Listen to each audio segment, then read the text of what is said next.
bem à vontade, porque eu quero ficar bem à vontade. Amém. Privilégio estar aqui, privilégio estar trazendo a palavra nessa noite. É motivo de temor e tremor lidar e estar diante dessa palavra, principalmente levar a igreja é motivo de tremer realmente. E eu glorifico ao Senhor porque Ele tem trabalhado isso no meu coração, na minha casa.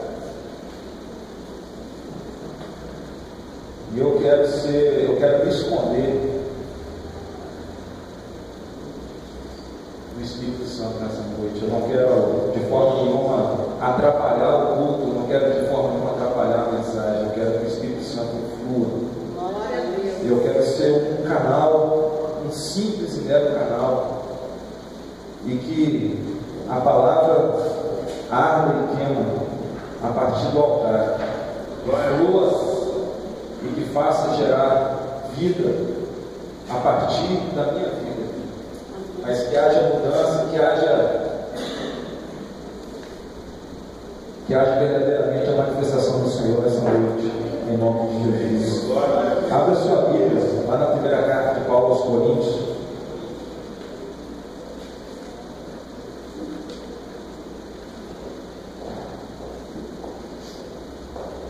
Primeira carta de Paulo aos Coríntios, capítulo 11.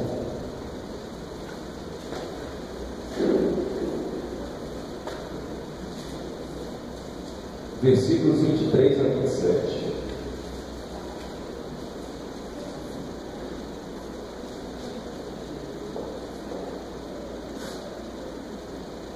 Diz assim: pois eu recebi do Senhor que também vos ensinei, que o Senhor Jesus, na noite em que foi traído, tomou o pão, e tendo dado graças, o partiu e disse: isto é o meu corpo que é entregue por vós. Fazei isto em memória de mim. Semelhantemente, depois de cear, tomou o cálice, dizendo: este cálice é a nova aliança no meu sangue. Fazei isso todas as vezes que beberdes em memória de mim. Pois todas as vezes que comerdes este pão e beberdes este cálice, anunciais a morte do Senhor até que Ele venha. Portanto, qualquer que comer o pão ou beber o cálice do Senhor indignamente será culpado do corpo e do sangue do Senhor. Amém. Pelo menos uma vez por mês é comum nas igrejas a gente ouvir esse texto. A ceia do Senhor é um privilégio e, por que não dizer, uma necessidade espiritual de nós estarmos participando, e a gente vai falar um pouquinho sobre isso, porque é bem verdade que no ministério de Jesus houve curas, houve milagres, houve multidões, mas quando o assunto é ceia, pouco importa se você foi curado ou não, pouco importa se você foi liberto ou não, pouco importa se você faz parte da multidão que segue Jesus ou não. Ceia é privilégio para discípulo. Ceia é privilégio para discípulo. E é tão sério que quando Jesus começa a explicar um pouquinho só começa a apertar um pouco sobre o que é ser discípulo, 58 cai fora. Não sei como que Judas não foi nessa levada. Judas ainda tentou ficar. E Jesus, pouco se importando com a quantidade da vida dos 12, pergunta: vocês não querem aproveitar a viagem? Como é que está a situação aí? Para onde iremos, se só tu tens palavras de vida eterna? A gente vai encontrar relatos dessa mesma palavra em Mateus, nos evangelhos, Mateus, Marcos, Lucas, mas o curioso é que Paulo não estava presente, e Paulo, por toda a sua didática, ele nos traz detalhes, ele traz uma forma um pouco mais didática mesmo acerca da ceia, algumas particularidades que até mesmo não constam lá nos evangelhos. Mas a ceia tem um propósito maior do que um mero ritual, uma mera cerimônia. Em Lucas 22, no versículo 19, vai dizer algo mais ou menos assim: fazer isso em memória de mim. O ser humano ele é dotado de inteligência, dotado de saber, mas Deus sabe e nós sabemos que se nós não exercitarmos a nossa inteligência, a gente tende a cauterizar a nossa mente, a gente começa a se esquecer. Quando a Bíblia fala examinar as Escrituras, é examinar as Escrituras.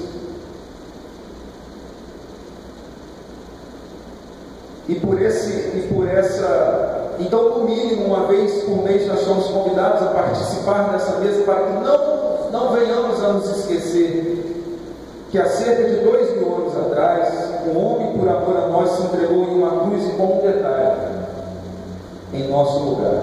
É diferente de um pai que pula na frente de um carro para livrar seu filho e acaba morrendo. Porque Jesus não nos livrou da morte. Jesus vai além, Jesus nos livra de uma condenação eterna. Jesus paga um preço muito alto, preço de sangue. Então, mês a mês, semana após semana, nós somos convidados a nos alimentar espiritualmente desses alimentos que trazem consigo, inseridos em sua composição, inseridos em todo o seu contexto, mais do que o trigo e a uva representados, mas sim a carne e o sangue. Agora, aquele que morreu ressuscitou. E se não bastasse ter ressuscitado, ele anunciou e deixou registrado como promessa: eu vou preparar lugar. E é nesta convicção que Paulo também anuncia desse mesmo capítulo, lá no versículo 26, desse mesmo capítulo que lemos, que todas as vezes que comemos esse pão e bebemos esse cálice, nós estamos anunciando a morte do Senhor até que Ele venha. A ceia do Senhor ele traz um convite. Todas as vezes, quem tem o privilégio de estar participando da ceia vai entender o que eu estou falando. Porque quando a gente está ali de posse do cálice do pão, nós somos convidados a olhar para trás, olhar para o sacrifício. Só que quando a gente olha para o sacrifício com um pouquinho mais de fé, com um pouquinho mais de ousadia, você vai perceber que esse olhar para trás, na verdade, está nos remetendo para um futuro muito próximo. Porque lá em Gênesis, capítulo 9, versículo 9, Deus estabelece uma aliança com Noé e a sua descendência. Mas em Jesus, através do seu sangue, nós somos religados a Deus através de uma nova e eterna aliança. A gente olha para o sacrifício, mas ao mesmo tempo nós estamos olhando para lá. É algo que nos direciona para a eternidade. Em Lucas 22, versículo 15, Jesus vai afirmar, antes deste momento da ceia específico, que Jesus afirma, lá no versículo 15 de Lucas 22, muito eu desejei esse momento aqui com vocês, antes que eu viesse a padecer. Mas lá em Apocalipse 19, 9, vai dizer o quê? Bem-aventurados aqueles que são chamados à ceia das bodas do Cordeiro. Quem vive nesse contexto de ceia e se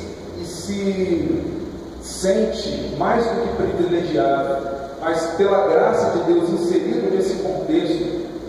Gente, foi falado aqui no início, e eu gosto muito quando o Espírito, a palavra não é minha, longo misericórdia, quem sou eu aqui? Mas é muito gostoso saber que o Espírito ele flui. E desde o início nós estamos falando aqui que nós somos privilegiados em estar aqui. Nós somos privilegiados. Tem pessoas aí fora, até mesmo na igreja, que entra e sai da igreja e está longe de conhecer o Pai, está longe de conhecer o Espírito Santo, está longe de conhecer o Filho. Frequenta a casa do Pai, mas não é filho.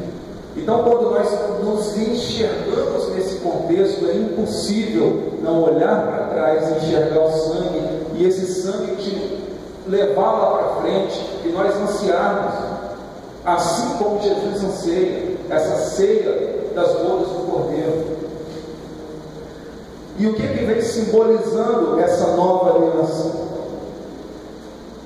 O que tem nos é dado como característica dessa ceia? O que Jesus ensinou e o que Jesus apresentou aos discípulos? Um pão sem fermento, representando o seu corpo, e o suco da uva, representando o seu sangue. Agora olha que interessante, a gente vai lá na padaria, e eu estou considerando uma padaria, aí você vai observar que tem nas prateleiras, principalmente naquelas que tem luzes, iluminação, pães recheados, pães com coberturas, pães com creme, pães, ou simplesmente, e tão somente aquele pão de sal quentinho, recém saído do forno.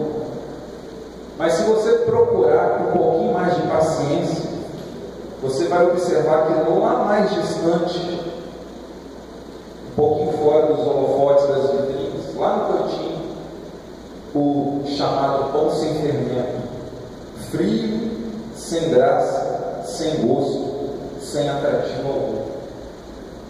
Pão sem fermento na padaria. Lucas 17:25 diz que primeiro, porém, é necessário que ele sofra muito e seja rejeitado por essa geração. Jesus se apresentou como um pão desprezível, sem fermento, um pão reprovado pela maioria. E aqui diante dessa mesa, você só vai estar apto a comer desse pão no momento em que você se permitir despir-se da sua maquiagem, do seu tempero, da sua contaminação e tornar-se um só pão com ele. Por várias vezes fermento na Bíblia, está querendo dizer pecado, está querendo dizer contaminação. Jesus reparte o pão e somente suportará receber essa porção quem for no momento. É aí que Judas cai. É aí que Judas não suporta. É aí que a essência, porque Jesus não está preocupado com o estereótipo, Jesus vai no profundo. Judas é reprovado logo de cara no pão. Se Judas toma o cálice, eu acho que ele até morria. Judas então é reprovado no pão. Judas andou com Jesus. Judas presenciou milagres. Judas ouviu praticamente todas as mensagens de Jesus. Judas era discípulo. Judas conhecia Jesus na intimidade, mas foi reprovado no pão. Foi reprovado na essência.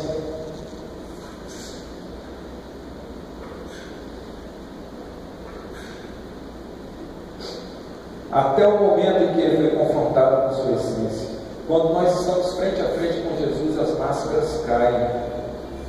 É interessante observar que quando a gente se dá o luxo, entre aspas, de ficar uma semana sem abrir a palavra do Senhor, quando a gente vai abrir e dá aquele tapa na poeira e a gente abre a palavra, a gente percebe que já não é mais a mesma coisa. Quando a gente se dá o luxo de ficar uma semana sem direcionar uma palavra ao Senhor, quando a gente volta a estar na presença do Senhor, quase que você tem que se apresentar de novo a Ele, tamanha frieza. As máscaras caem, porque não adianta você se apresentar só com um terno e uma gravata, com um título. Jesus está pouco se importando com os dons. Dons não é para Deus. Quem dá o dom é Deus. Os nossos dons e talentos não vão surpreender Deus nunca. Deus não está preocupado, em sua maioria, na maioria das vezes, com o que nós podemos fazer para Ele. A preocupação de Deus, o coração de Deus geme, é por aquilo que Ele pode fazer através de nós. Só que Ele só atua aonde a essência bate, aonde a integridade do pão bate. Jesus não atua em pecado, Jesus não atua aonde há ilegalidade. Jonas pecou, tentou fugir, tentou agir como se estivesse tudo normal. Davi pecou, tentou camuflar o erro, tentou agir como se estivesse tudo normal. Mas ele se esquece que quem lida com rebeldia não é o diabo, é Deus. Quem foi tratar com Jonas não foi o diabo.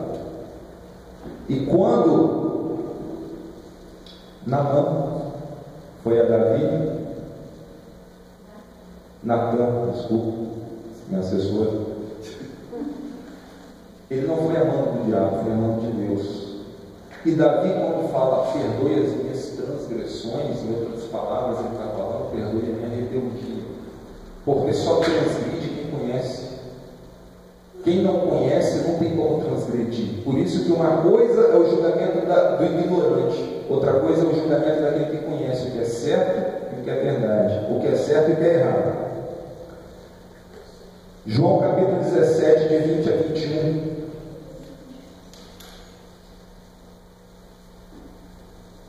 João capítulo 17, de 20 a 21. Jesus vai dizer assim: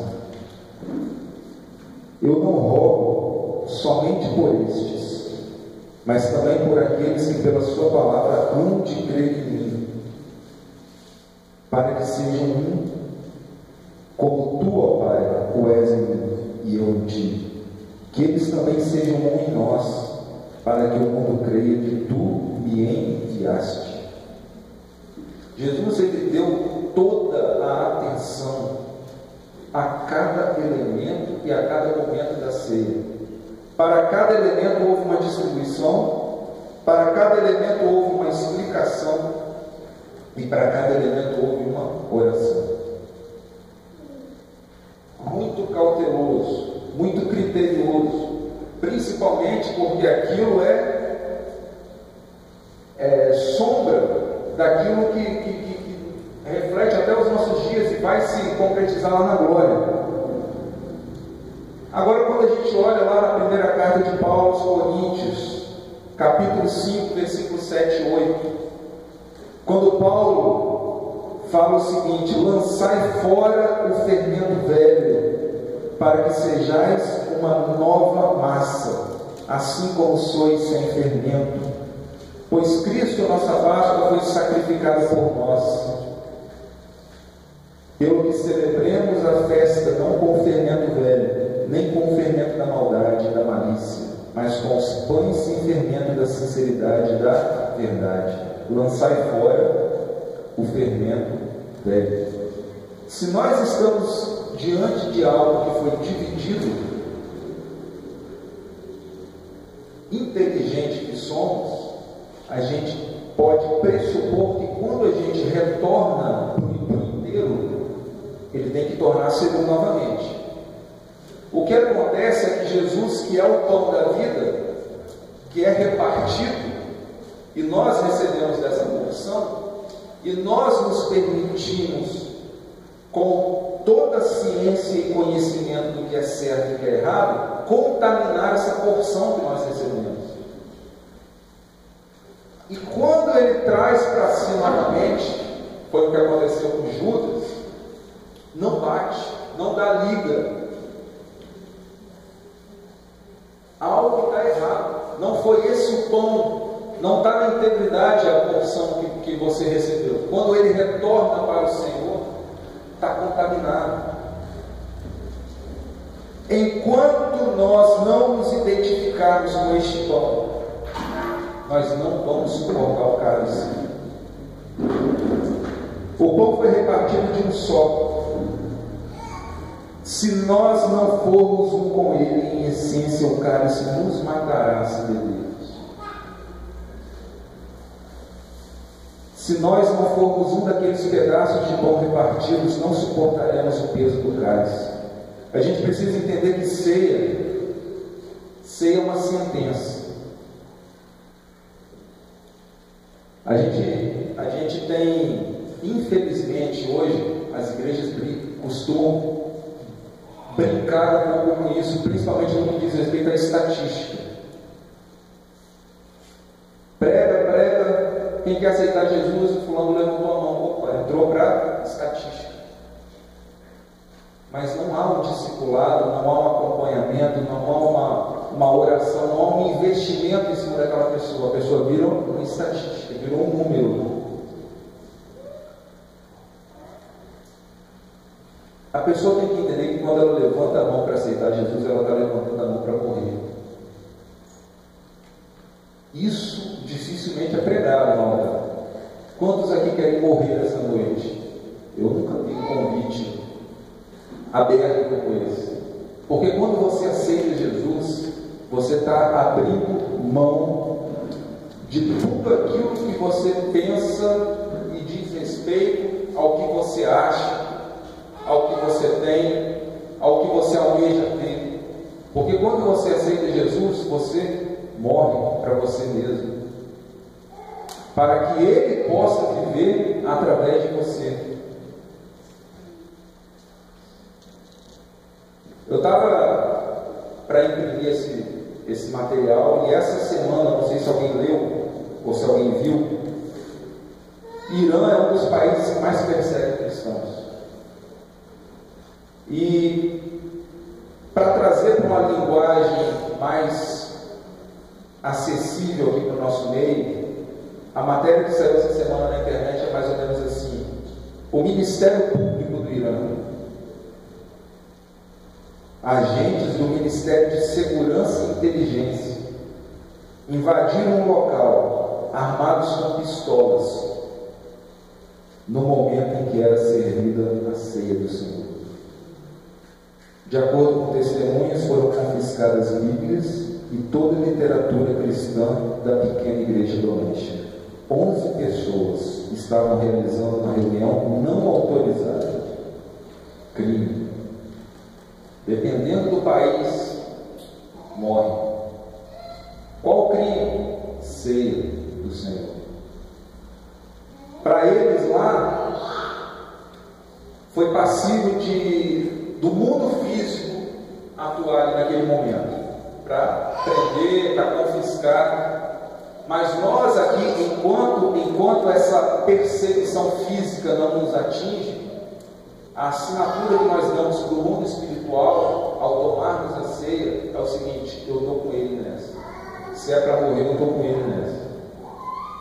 A gente precisa ter essa dimensão do que é ceia do Senhor, o que é ser convidado e confrontado a participar da ceia do Senhor. O mesmo homem que disse: em Cristo nós somos mais do que vencedores, também disse: já estou crucificado com Cristo. Nós só vamos ter vitórias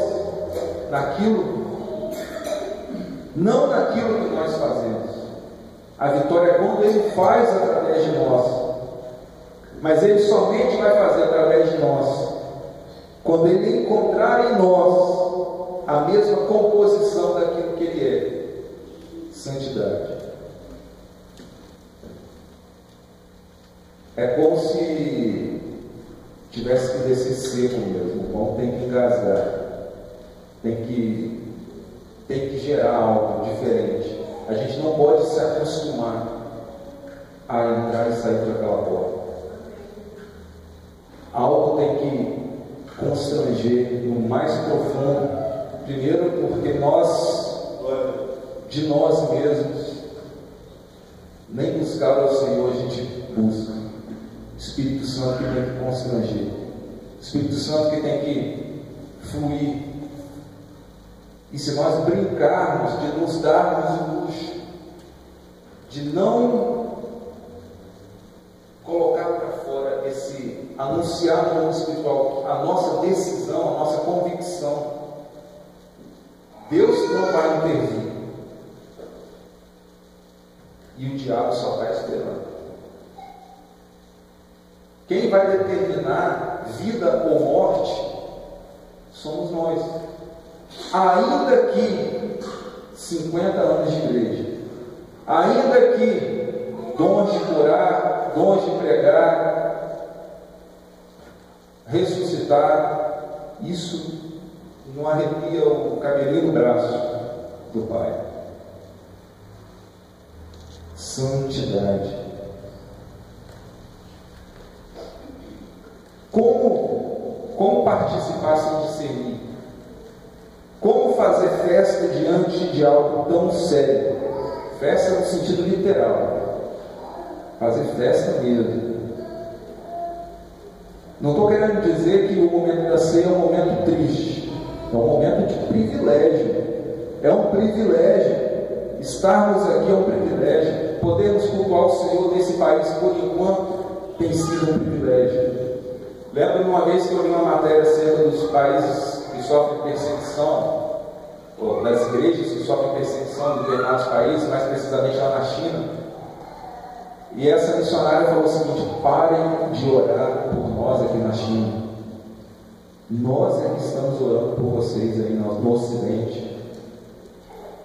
Porque os maiores avivamentos que houve, desde a época da Bíblia, vem debaixo de perseguição. Então, esse comodismo que nós temos hoje nos leva a literalmente nos acomodarmos. Para que eu vou orar tanto? Para que eu vou buscar tanto? Está tudo tão acessível. Se a gente quiser pegar tudo aqui ali para a pracinha e fazer o culto, pode. Dependendo da hora, até uma pode. Ainda. Como ousar pedir perdão por pecados, já com os elementos na mão? A ceia são dois elementos: pão e o cálice. A gente tenta inserir o terceiro, que é o pecado. Aí, antes de tomarmos a ceia, aí tem tal questão: você tem agora o momento para você pedir perdão. Desculpa, mas está errado. Pedro e João, quando eles estavam subindo ao templo, que eles tropeçam lá no mendigo lá na porta querendo dinheiro, eles falam que não tinham ouro nem prata, mas o que tinham. Eles não foram ao templo para receber, eles já tinham antes de ir ao templo. A vida deles já era cheia do Espírito Santo antes de ir ao templo. Mas a gente tenta maquiar nossa mente, anestesiar nossa mente, antes de tomarmos o cálice, de comermos o pão, com uma oração de 30 segundos. Aí, quando chega no último dia, Senhor, eu participei 232 vezes da ceia, como assim meu nome não está aí? Nunca nos conheci. Se ceia para discípulo, tem que pressupor que discípulo está ligado à intimidade, santidade, relacionamento. Não há que se falar em pedir perdão para pecado com cálice e pão na mão. Se com a vida de busca em santidade, e jejum e busca na palavra, já desce quadrado o pão com muito temor e tremor, que tirar com pecado. Jesus não foi brincar lá na cruz. No último capítulo de Josué, mas Josué já praticamente nos seus últimos dias, ele confronta o povo. Josué confronta o povo e o resumo é o seguinte: não sei o que vocês vão fazer da vida de vocês, mas eu e a minha casa serviremos ao Senhor. E o povo dá uma resposta seguinte: a gente está junto nessa. E Josué retruca: não, vocês não podem servir ao Senhor. Pelo menos ao Senhor que eu sirvo, não. Ele é santo. E essa vida de vocês de igreja, mundo, mundo, igreja, igreja, mundo, mundo, igreja, não bate com Deus que eu sirvo. E Josué de novo confronta. E o povo, não, Josué, não, a gente vai servir. E Josué de novo retruca. Vocês têm certeza do que vocês estão falando? Eu não estou falando de um padrinho lá na estante escrito, eu e minha casa serviremos ao Senhor. Eu estou falando de um compromisso de vida, um compromisso assumido no mundo espiritual, um compromisso onde pode vir o demônio, os anjos, tudo aqui, eles vão testemunhar que o que eu faço comprova o que eu estou falando. Eu e a minha casa serviremos ao Senhor, nós vamos dar a cara a tapa. Aí o povo vai falar algo interessante. Não, Josué, nós vamos servir e obedeceremos a voz do Senhor. Entre outras palavras, não, Josué, estamos contigo, o que o Senhor falar, está falado. Aí Josué entende, diz, acho que agora eles estão entendendo. Vamos fazer o seguinte, então, povo. Josué vai lá e pega uma pedra. Essa pedra aqui vai ser a testemunha do que vocês estão assumindo aqui diante de mim, então, que vocês vão servir ao Senhor. É engraçado que nos nossos dias existe essa pedra angular, que também é testemunha diante do Pai acerca da aliança que nós fizemos com Ele um dia. E só para constar, após a ressurreição de Jesus, após ter seu corpo glorificado, suas